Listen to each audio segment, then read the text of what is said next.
So 1, 2, 3, 4, 5, 6, 7, 8, 9, 10, 11, 12. 1, 2, 3, 4, 5, 6, 7, 8, 9, 10, 11 and 12. അപ്പോൾ മൊത്തം 24 samples. So calculation ആരംഭിക്കുന്നു. R1, it is a R1. Sum of the SUM, sum of the ranks of the values, sum of the ranks of the values, sum of the ranks of the values of a first sample, sum of the ranks of the values of the first sample in the combined ordered sample. It is a combined ordered sample. In the combined ordered sample. ഈ combined ordered എന്ന് പറയുന്നത് 12 എണ്ണം coming to the first one, 12 എണ്ണം coming to the second sample. നമ്മളത് combine ചെയ്ത് ഒറ്റ series ആയിട്ടാണ് എഴുതിയിരിക്കുന്നത്. കമ്പൈൻ ചെയ്ത് ഒരു സീരീസ് ആയിട്ടാണ് എഴുതിയിരിക്കുന്നത്. അപ്പോൾ this is the combined ordered sample. Ascending order, order is ascending order. അവ രണ്ടെണ്ണം കമ്പൈൻ ചെയ്ത് ഒറ്റ സീരീസ് ആയിട്ട് 12, 12, 24 എണ്ണമാണ് നമ്മൾ എഴുതിയിരിക്കുന്നത്. അതിൽ ഫസ്റ്റ് സാമ്പിൾ, അതായത് ഫസ്റ്റ് സാമ്പിളിന് കിട്ടിയ റാങ്കുകളുടെ സം ടോട്ടൽ. അതായത് ഈ 24 എണ്ണത്തിൽ ഒന്നാമത്തെ സാമ്പിളിൽ വരുന്ന വാല്യൂസിന് കിട്ടിയ റാങ്കുകളുടെ sum total. It is 2 plus, അതായത് ഇത് 2 പ്ലസ് 3 പ്ലസ് അടുത്ത് 8 plus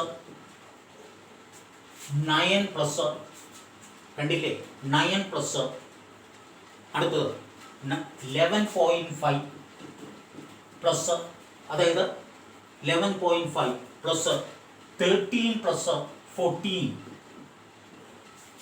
This one is for 13, this is for 14, and this is 17 plus 21.5 plus 21.5 plus 23 plus 24, 23 plus 24.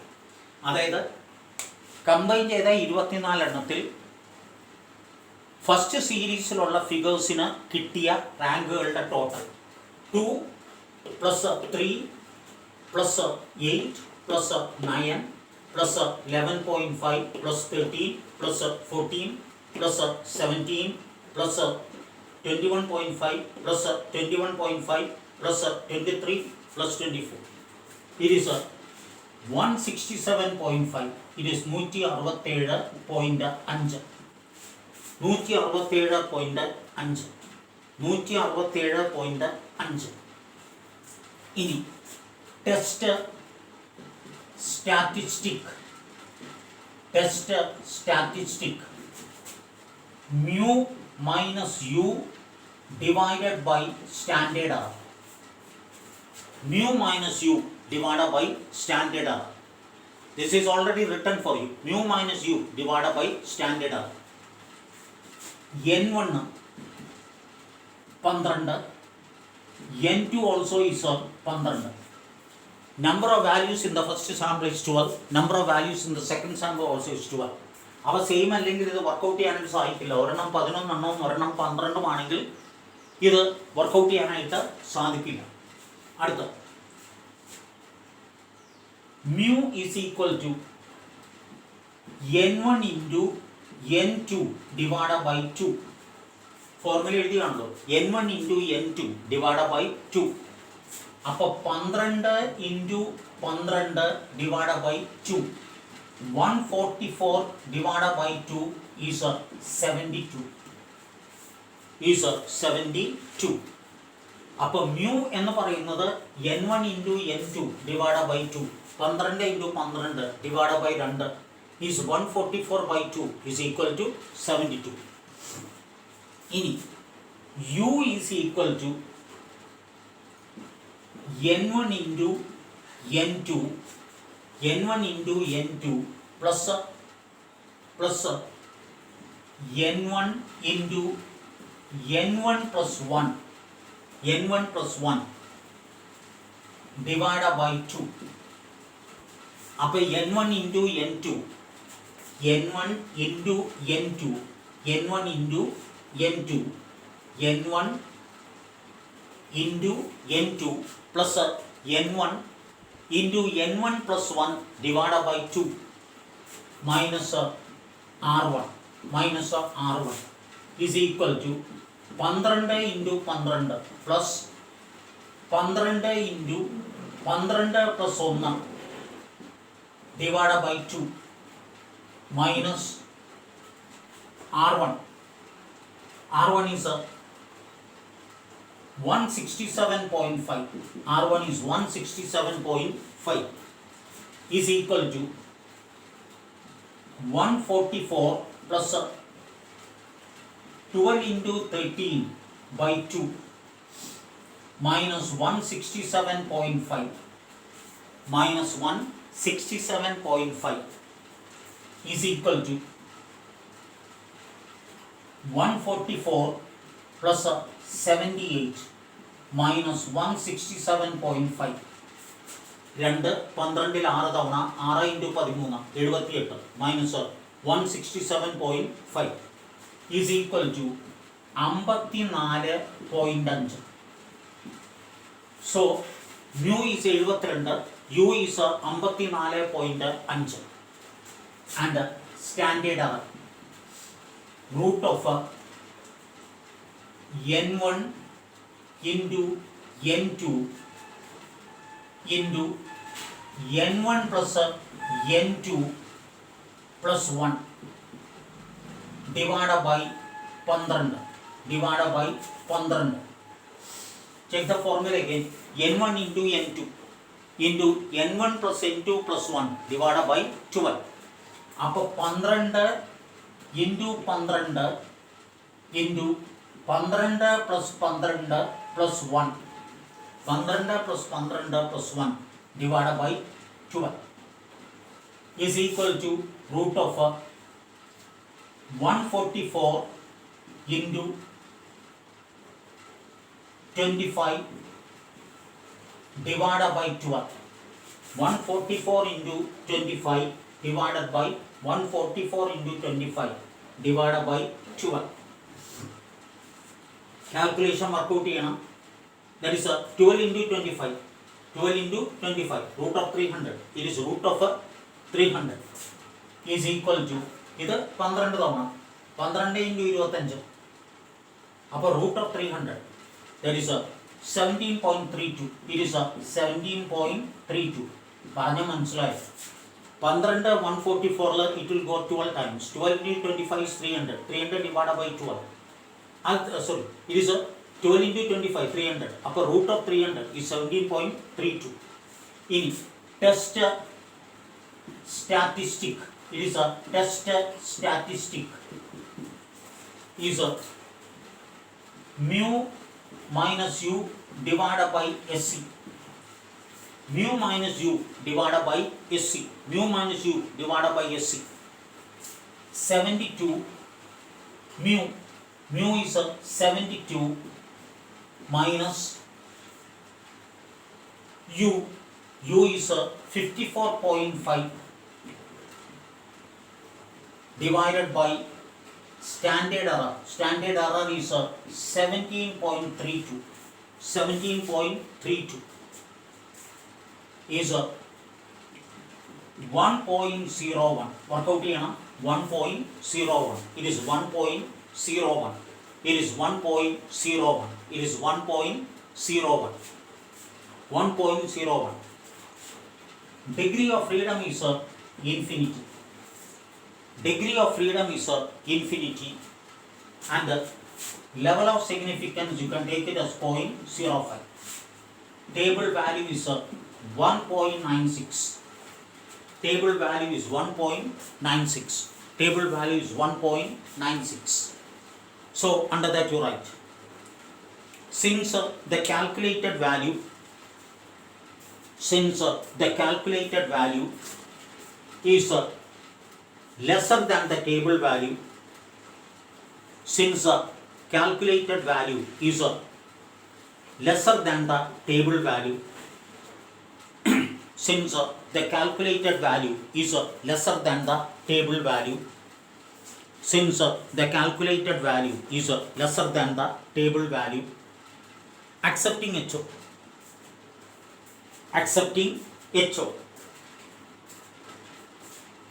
the two samples come from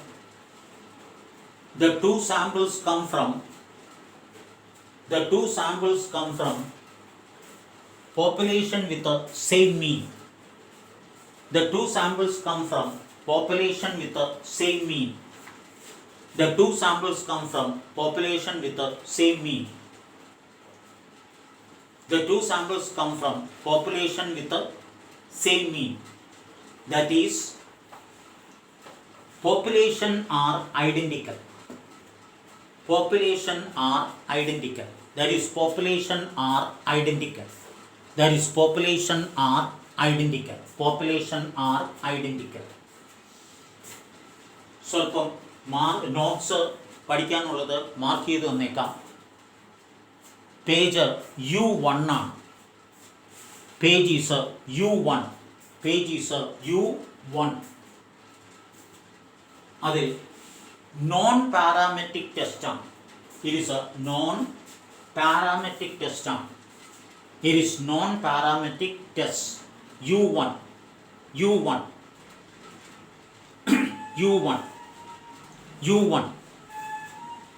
അതിൽ പഠിക്കാനുള്ളത് മാർക്ക് ചെയ്യുക. 1. What is non parametric test? What is non parametric test? What is non parametric test? What is non parametric test? What is non parametric test? അത് U1 meaning എന്ന് പറഞ്ഞു കൊടുത്താൽ മതി. U1 meaning എന്ന് പറയുന്നത് ആ നോട്ട്സ് മീനിങ് നമ്മൾ എഴുതാനല്ല പറഞ്ഞു, മീനിങ് എന്ന് പറഞ്ഞ് കൊടുത്തിരിക്കുന്ന 2 പാരഗ്രാഫ്സ് ഉണ്ട്, അത് വേണം. പക്ഷേ നോൺ പാരാമെട്രിക് ടെസ്റ്റ് എന്താണ് എന്ന് ചോദിച്ചാൽ first you have to define what is a parametric test. So parametric test എന്ന് പറയുന്നത് it is based on the assumption about the form of the distribution, and it considers the parameters of the distribution. It studies about the form of the distribution and the parameters of the distribution. Parameters of the distribution are parameters of the population. It studies about the form of the distribution and the parameters of the population is a parametric test. അപ്പോൾ അതിൻ്റെ reverse ആണ് non parametric. അടുത്തത്, situations where non parametric test are applied. Situations where non-parametric tests are applied. Situations where non-parametric tests are applied. ബ്രാക്കറ്റിൽ എഴുതുക conditions.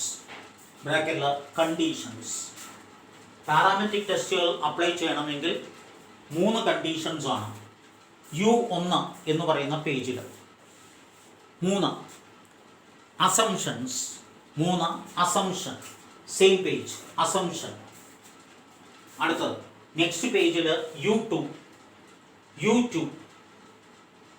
U2 advantages and disadvantages. Advantages and disadvantages. Advantages and disadvantages. Advantages and disadvantages. ആ പേജിൽ തന്നെ important non parametric test. Important non parametric test നിങ്ങൾ തുടക്കത്തിൽ ഒരെണ്ണം എഴുതിയിട്ടുണ്ട്. What is non parametric test? Non parametric test എന്താണ് എന്നെഴുതുമ്പോൾ ഇതുകൂടി അതിൻ്റെ കൂടെ ചേർക്കണം. ഏതുകൂടി? ഇമ്പോർട്ടൻറ്റ് നോൺ പാരാമെട്രിക് ടെസ്റ്റ്, അതായത് സൈൻ ടെസ്റ്റ്, സൈൻ്റെ rank test, U test, H test, run test, അതെല്ലാം അതിൻ്റെ കൂടെ ചേർക്കണം. അപ്പോൾ നോൺ പാരാമെട്രിക് ടെസ്റ്റ് എന്താണ് എന്ന് ചോദിക്കുമ്പോൾ നോൺ പാരാമെട്രിക് ടെസ്റ്റ് എന്താണ് എന്ന് എഴുതണം. അത് U1-ലുള്ളത്, ദാറ്റ്സ് ഇൻ U1. എന്നിട്ട് U2-ലുള്ള, ഇപ്പോൾ നോൺ പാരാമെട്രിക് എന്താണ് എന്ന് എഴുതി കഴിഞ്ഞാൽ U2-ലുള്ള ഇമ്പോർട്ടൻറ്റ് നോൺ പാരാമെട്രിക് ടെസ്റ്റ് എന്ന് പറഞ്ഞുകൊണ്ട് ഈ 5 എണ്ണം കൂടി അതിൻ്റെ കൂടെ ചേർക്കണം.